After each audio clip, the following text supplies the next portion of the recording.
Ako si Lisa Masa, Presidente ng Makabayan, tumatakbo sa Senado, number 44 sa inyong balota, para sa OFW, kababaihan at pamahalaang makabayan. Ako po ay tumatakbo ah, bilang oposisyon kasama ang 10 pa sa Makabayan. Ma'am, yung pagtakbo niyo po ngayon, 2025, tinawag niyo po itong protest run kasi tumakbo na kayo noong 2010 pero hindi po kayo pinalad. Ano po ang kinaibahan at ano po ang ibig sabihin ng protest run? Talagang protest yan itong pagtakbo ko dahil sa alam naman natin yung krisis na dinaranas ng bansa natin, krisis pang-ekonomiya, krisis pang-politika, at saka yung moral crisis. Kaya bilang protesta sa nagaganap ngayon na kung saan sa mahabang panahon tayo ay pinamumunuan ng mga traditional politicians at saka ng political dynasty. So this is my way of protest. But not just protesting, I am also offering an alternative to the current situation. No? Kaya ito yung tinatawag ng Makabayan na Pambansa Demokratikong Plataporma para sa kagyat na ginhawa, kalayaan at demokrasya. So, ma'am, 'di ba, nabanggit po yung protest run and ginagamit niyo po na slogan yung kumbaga oposisyon kayo ng taong bayan. Ano po bang alam niyo po yung connotations that come with this and meron pong mga nato-turn off dun sa term na oposisyon. Ano pong tugon niyo dito? Well, kailangan talaga merong oposisyon. At yung nagpapanggap na oposisyon ngayon, itong mga sila Duterte, ay hindi naman talaga oposisyon. Dahil pareho lang naman sila ng administrasyon na pansarili ang interes. Parehong traditional politicians, parehong coming from political dynasties. Kaya kami naman ay galing doon sa talagang mga matagal nang walang boses sa ating lipunan. Mga magsasaka, manggagawa, urban poor, IPs, Moro, community health worker. Of course, nandyan yung apat na two incumbent congresspersons at saka kaming dalawa ni Katedy na ano naman, dati ng kongresista.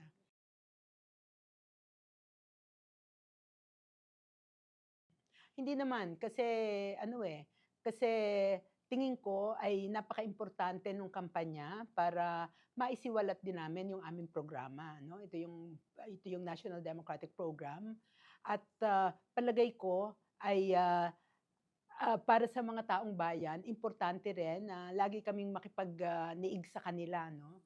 At mai-share namin kung ano ba yung solusyon and at the same time, it is an educational process also for me.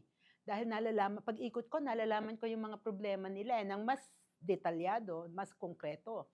And that informs me 'no, kung papaano ako kukondukta rin at mare-refine pa yung programa namin. And at the same time, I think yung mga mamamayan din ay sa proseso ng pakikipag-exchange sa amin ay nagkakaroon din sila ng kaalaman. Yung I'm looking at yung record niyo dun sa mga na-author niyo nung congresswoman kayo, 'di ba? Yung Rent Control Act, Juvenile Justice and Welfare Act. Pero this time and many others. Pero this time po sa Senado, ano yung talagang gusto niyong pangunahing tutukan or isulong na panukalang batas? Well, kung nakapatungkol sa sektor, siyempre noon pa talagang karga ko na yung OFW. So isa yan, paparami ng bilang ng ating mga kababayan talaga dahil sa kawalan ng trabaho dito, pumupunta sa labas ng bansa. Marami diyan kababaihan din. So kailangan nila talaga ng karampatang serbisyo. So the first thing that I will do is investigate ano ba itong ginagawa ng ating mga ahensya na nakapatungkol sa OFW at ang kanila bang serbisyo ay talagang umaangkop, no? Dekalidad ba? At siyempre, at the end of the day, ang gusto natin doon sa mga OFW, magkaroon ng trabaho sa loob ng ating bansa, hindi sa labas. Ang isa pa, and this is really not very much articulated sa mga kampanya for many electoral processes before, yung kaugnay ng independent foreign policy. So that is also my priority, lalo na ngayon na tindi na ng banggaan ng mga malalaking bansa at tayo ang nasa sentro dito sa Asia, no? At sa ngayon, yung ating bansa ay mukhang sa punto de vista ng US ay importante sa kanila at ginagawang isang malaking military base ang Pilipinas, no? Sa pamamagitan ng EDCA sites, meron na ngang missile dito ang US. At the same time, doon naman sa West Philippine Sea, tinatayo naman ng mga military structures ng China. So itong mga ito kailangang mawala. And we should have an independent foreign policy and we should be non-aligned in relation to itong mga nagbabangayan ng mga bansa. Pero kung hindi po tayo aalyado doon sa malalaking bansa, halimbawa nakikita natin ngayon yung alleged pambubuli ng China, no? Ano po yung ipapalit nyo or paano po tayo maninindigan na on our own? Well, of course, ang independent foreign policy should be anchored kung meron tayo talagang national sovereignty. Importante yan. So we should be working on that, no? Pero at the same time, in the here and now, looking at the foreign policy of Vietnam, for example, it is possible to be non-aligned and to be independent. No? Halimbawa, yung 4 principles ng Vietnam in relation to foreign policy, like no foreign troops, no bases, no siding with two conflicting countries, and the other one is that no to war. No? And I think we can do that. Nagagawa nila mas maliit pa nga sila sa atin. Yung brief stint nyo ng panahon po ni dating Pangulong Duterte, may niregret po ba kayo doon na would you have wanted na sana mas naging matagal or parang buti na lang hindi ako nagtagal? Ano po? Bumalik yung mga old forces. So sabi ko, mukhang wala na talagang puwang para sa pagbabago.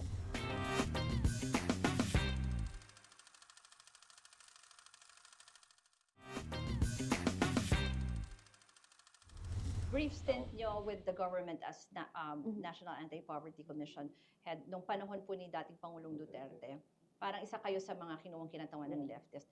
May niregret po ba kayo doon na would you have wanted na sana mas naging matagal or parang buti na lang hindi ako nagtagal? Ano po, anong nakita nyo po doon or at saka yung pinakamaigting na dapat tutukan din sa problema ng kahirapan?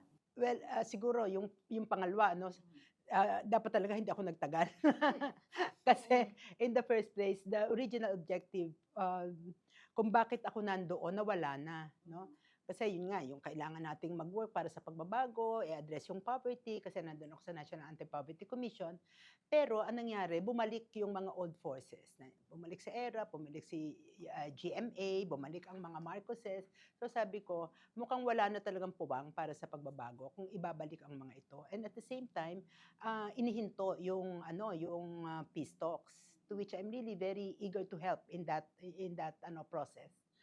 So kung nakapatungkol doon sa ano ba ang dapat baguhin, I already submitted to the president a compendium of policies, no, na hindi nakabatay, halimbawa yung economic policies doon sa neoliberal economic paradigm that administrations even before Duterte have put in place. Kasi sa ngayon, bangkarote na yung neoliberal policies It did not really advance our economy. And even at the same time, now that there is a crisis, mas uso ngayon protectionism If you look at the US, for example, and other big countries, they are putting up their tariff walls, no, to protect their own industries. Kaya tayo naman ibinababa natin yung tariff walls to our detriment. Ma'am, punta po tayo sa sektor ng OFW. Marami pong mga OFW, particular na yung mga kababayan, na abuso po sa kamay ng mga employer nila abroad. Sa tingin niyo po, kung kayo po maupo po sa Senado, paano niyo po mapoprotektahan yung mga OFW natin, lalo na yung mga kababaihan po na naabuso pa rin ng kanilang mga employer? Oo. Yung isa kasi, kailangan talagang ayusin ng gobyerno yung service program at assistance sa ating mga OFW. Kasi ito nga ang laging complaint nila, na wala daw enough assistance. Halimbawa, yung ating mga kababayan na nasa gitna ng giyera, no? Ay kailangan nila ng refugee center, kailangan nila ng mga buses na susundo sa kanila para makapunta sa refugee center. Pero wala or kulang na kulang ang naipoprovide ng ating gobyerno. So kailangan yung mga konkretong assistance na yon. And at the same time, kailangan talaga na madagdagan din ang pondo at hindi kasi ngayon sa budget tinanggal pa yung yung pondo para doon sa ating mga assistance na dapat talaga sa ating mga OFW So kung tinitingnan natin na they are modern day heroes, we should put money, no, where our mouth is, di ba? Talagang pondohan natin yung serbisyo para sa kanila. Isa po kayo doon sa nag-file ng impeachment complaint against Vice President Sara Duterte. Kung sakaling palarin po kayo na manalo, how can you be an objective trial, senator judge. Pag kasi sabi ni Senate President, baka sa after SONA na, so makapasok na yung mga bagong halal. Ano po? So paano kaya kayo magiging objective and siguro overall din in terms of corruption, ano ba ang pwede niyong gawin tungkol dito? Oo. Well, in the first place, I think by insisting that the impunity on corruption should end, and also by insisting na dapat managot yung mga yung mga gumagawa ng korupsyon at anomalya sa ating bayan. That is a very big step, no, towards ending corruption doon sa ating bansa. Kasi kailangan talaga na mapanagot ang dapat mapanagot. Kasi for the longest time, kaya nga merong impunity. Ngayon, sobra-sobra na yung pork barrel, kung saan-saan na inilagay at Different itinatago. forms. Pero actually, nandyan pa rin.